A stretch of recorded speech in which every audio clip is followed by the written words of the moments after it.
ऐसे ये जो कोविड है ना दोस्तों, ये कोविड क्या है, ये तो एक बिल्कुल बहरूपिया वायरस है। बहरूपिया, बहरूपिया कहता है बिल्कुल गिरगिट। इसका समझ में नहीं आ रहा डॉक्टरों को पूरे विश्व में इसके सिम्टम्स एक्चुअल क्या है। अगर अमेरिका में जब बात करते हैं हम, तो अमेरिका में बच्चे भी वहाँ पर खत्म हो रहे हैं, जो कैजुअलिटी हो रही है वहाँ बच्चे भी खत्म हो रहे हैं 18-20 साल की उम्र। ऑस्ट्रेलिया में क्या है, वहाँ बच्चे भी खत्म हो रहे हैं। भारत में क्या है, 21 साल से नीचे के बच्चों को इतनी दिक्कत नहीं हो रही, इतनी कैजुअलिटी नहीं हो रही। और श्रीलंका में क्या, उससे भी कम हो रही है। नेपाल में क्या, और कम है। तो कहीं कोई ये वायरस कोई सिम्टम दे रहा है, कहीं कोई सिम्टम दे रहा है। अगर हम एक परिवार के अंदर अगर कोविड होता है, एक परिवार में अगर है ना इन्फेक्शन होता है, तो एक परिवार में अगर 4 लोग हैं तो चारों के सिम्टम्स बिल्कुल अलग अलग हैं। किसी को सिम्टम्स कोई आता है, किसी को सिम्टम्स कोई आता है।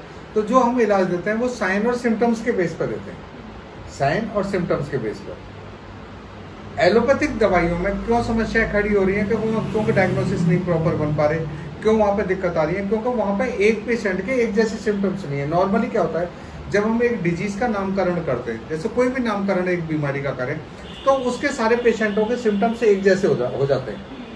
और जब बहुत ज़्यादा सिम्टम्स का अगर कलेक्शन हो जाता है, उसे हम सिंड्रोम बोलते हैं। सिंड्रोम क्या, बहुत सारे सिम्टम्स इकट्ठे हो जाते हैं, बहुत सारे सिम्टम्स आना। ऐसे क्या इस वायरस के अंदर क्या होता है कि अलग अलग सिम्टम्स हैं, बिल्कुल अलग अलग। होम्योपैथिक मेडिसिन क्यों कारगर हो रही है इस कोरोना कोविड के ऊपर, क्योंकि होम्योपैथी में क्या होता है, साइन और सिम्टम्स के बेस पे इलाज दिया जाता है। यहाँ अगर 4 पेशेंट हैं और 4 सिम्टम्स, चारों पेशेंटों के परिवार में अलग अलग सिम्टम्स आ रहे हैं, तो होम्योपैथी में चारों की 4 दवाइयां बनेंगी अलग अलग सिम्टम्स पर। यानी कि हम होम्योपैथिक डॉक्टर्स क्या करते हैं, टोटलिटी ऑफ सिम्टम्स पर काम करते हैं। जो पेशेंट के टोटल सिम्टम्स लेते हैं, उसके साइन लेते हैं, जो उसके लक्षण लेते हैं, और उसका जो साइन और सिम्टम्स दोनों, तो उनको टोटल करते हैं। जब टोटल एक पेशेंट के सिम्टम्स आते हैं, तो उसके ऊपर हम मेडिसिन देते हैं। तो इसीलिए होम्योपैथिक मेडिसिन क्या होता है, उसमें डायग्नोसिस की जरूरत नहीं है, उसमें टोटलिटी ऑफ सिम्टम्स पर काम है, क्योंकि हम एक बीमारी नहीं हटाते, हम एक शरीर को स्वस्थ करते हैं। होम्योपैथिक डॉक्टर क्या करके लाता है, एक शरीर को ठीक करता है, न कि एक बीमारी को हटाता है। उसमें सिम्टम्स कोई भी हो। ऐसे इस वायरस के जो सिम्टम्स हैं, नोज के अंदर जाता है तो अलग अलग सिम्टम्स होते हैं। किसी को छींक करके आता है, किसी का नाक बंद होता है, किसी को नाक में दर्द होता है, किसी को नोज में इरिटेशन होती है। गले में होते हैं तो अलग सिम्टम्स होते हैं, किसी को गले में दर्द होता है, किसी को गले में खराश होती है, किसी को गले में जलन होती है। जब इसोफेगस में होता है तो अलग सिम्टम्स होते हैं, लंग्स में होता है तो अलग होते हैं। किसी को बलगम वाली खांसी आती है तो किसी को सूखी खांसी आती है, किसी को छाती में दर्द होता है तो किसी को छाती में दर्द नहीं होता। अलग अलग सिम्टम्स है। कार्डियक जब सिम्टम्स आते हैं, जब पेरिकार्डाइटिस होता है, जब हार्ट की कवरिंग पे सूजन आती है तो अलग सिम्टम्स होते हैं, अलग अलग सिम्टम्स होते हैं। और उनकी वाल में अंदर से स्वेलिंग आती है तो अलग सिम्टम्स होते हैं। खून की नसों में स्वेलिंग आती है, अलग सिम्टम्स होते हैं। इसीलिए आंतड़ियों के अंदर स्वेलिंग आती है तो अलग अलग सिम्टम्स होते हैं। किसी को उल्टी आती है, किसी को उल्टी नहीं आती, किसी को नोजिया होता है, किसी को दस्त लगता है, किसी को राइट साइड में पेन होता है, किसी को लेफ्ट साइड में पेन होता है। इसीलिए कि इस वायरस के होम्योपैथी में इसीलिए मेडिसिन कारगर है, क्योंकि homeopathic medicine totality of symptoms पर काम करती हैं। तो जब भी किसी को इन्फ्लुएंजा हो, जब भी किसी को वायरस आए, तो हमें क्या करना है, टोटलिटी ऑफ सिम्टम्स पे ही दवा देनी है और पेशेंट को सुनना है ध्यान से। जब भी कोई पेशेंट आएगा तो उसको ध्यान से सुनना होता है, और ध्यान से सुन के जो उसके सिम्टम्स आएंगे, उन सिम्टम्स को हमें लेना है। क्योंकि होम्योपैथिक डॉक्टरों के अंदर एक बहुत बड़ी खासियत होती है कि वो पेशेंट को सुनते बहुत है।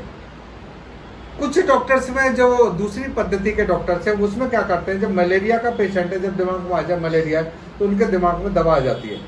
अगर उनके दिमाग में आ जाए कि लंग्स इन्फेक्शन है तो दिमाग में पहले दवा आ जाती है। अगर लगेगा पेशाब में जरा इन्फेक्शन है तो पहले दवा आती है।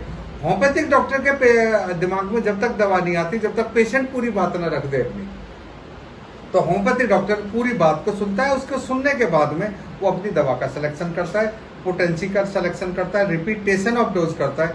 इसीलिए होम्योपैथी हर वायरस के इन्फेक्शन में कारगर है, चाहे डायग्नोसिस हो ना हो। तो क्योंकि टोटलिटी ऑफ सिम्टम्स है, हमारे पास पूरा क्या है, सागर है दवाइयों का।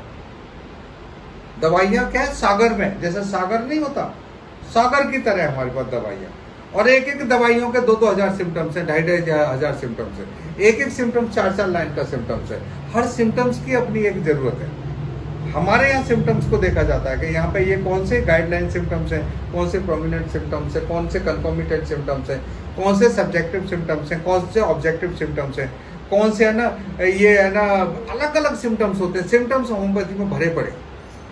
तो होम्योपैथिक डॉक्टर्स को से मिलना चाहिए, कोविड के पेशेंटों को उनसे इलाज लेना चाहिए, और सारे होम्योपैथिक डॉक्टरों को पहले पेशेंटों को अच्छी तरह से सुनो, फिर टोटलिटी ऑफ सिम्टम्स लो, उसके बाद पेशेंट को फिर मेडिसिन का प्रिस्क्राइब करो, फिर उसकी पोटेंसी का सिलेक्शन करो, रिपीटेशन डोज बताओ, और साथ में परहेज बताओ, प्रॉपर मैनेजमेंट करो, और ये पेशेंट सब बहुत ईजिली सब ठीक हो गए।